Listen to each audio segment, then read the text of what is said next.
we have to move to an open first string, which has a completely another color than this dark, melancholic third string. You see, this is already very bright in comparison to the beginning, so I mean, we can move from here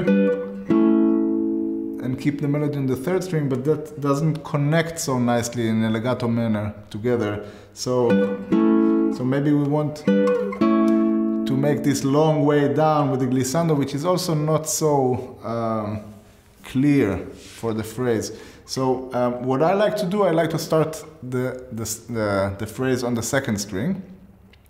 It's true that it doesn't have this kind of a big aura, or this, it doesn't have this witchcraft around it, but at least you can keep the quality of the line throughout the phrase, and for me this is a little bit more important.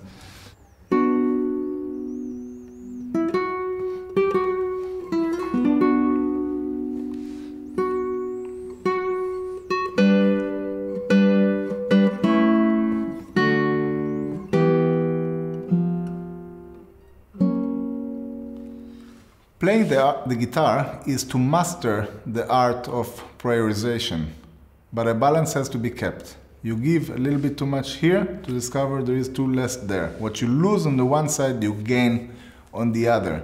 So you have to ask yourself, what is your priority in each musical context?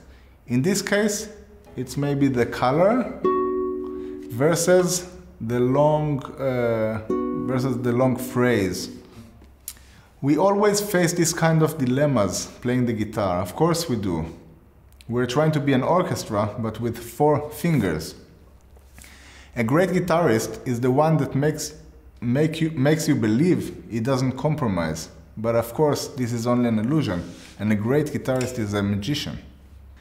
It is worth mentioning that there are 2 versions for this beginning, one with an upbeat, and the second one starts on the 1.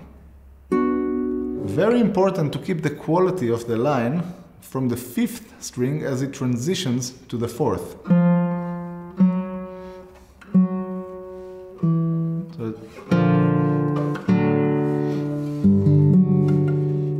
for example, if you want to avoid that transitioning from the 5th to the 4th, you can start playing the melody here.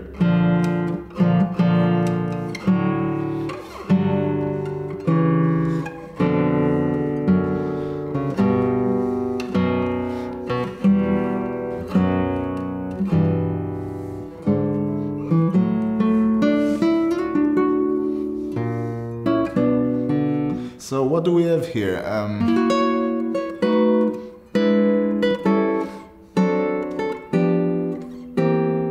Barrios could have continued now forever doing this cycle, but instead of going from here, from G7 to C7, G7 becomes a German chord, and then a subdominant German chord, and from there dominant and tonica in B minor.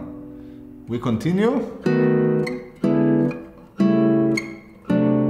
And now this D7 chord becomes a German chord, dominant and tonica in F sharp minor. If you're not familiar with the terms, with the term German chord or French, Italian or Neapolitan chords, please look it up because it's an integral part of traditional harmony.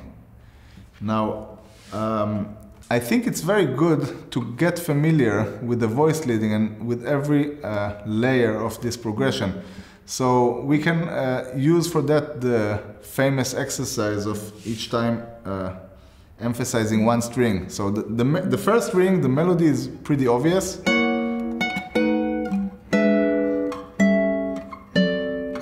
But now let's try to concentrate on M, on the second string.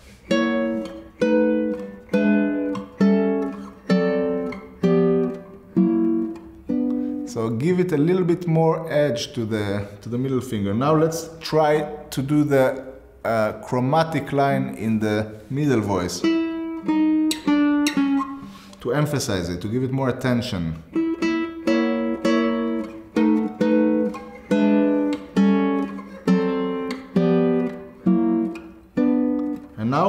ultimately, let's do one time with the concentrating on the bass note.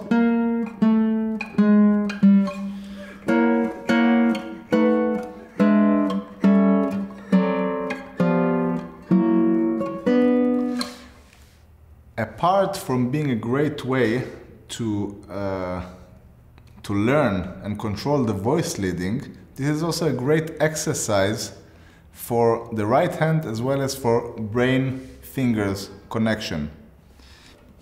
What I like to do is to use a fake snare, and by that I mean playing the A on the fourth, and then on the fifth I hammer on with the fourth finger without plucking it.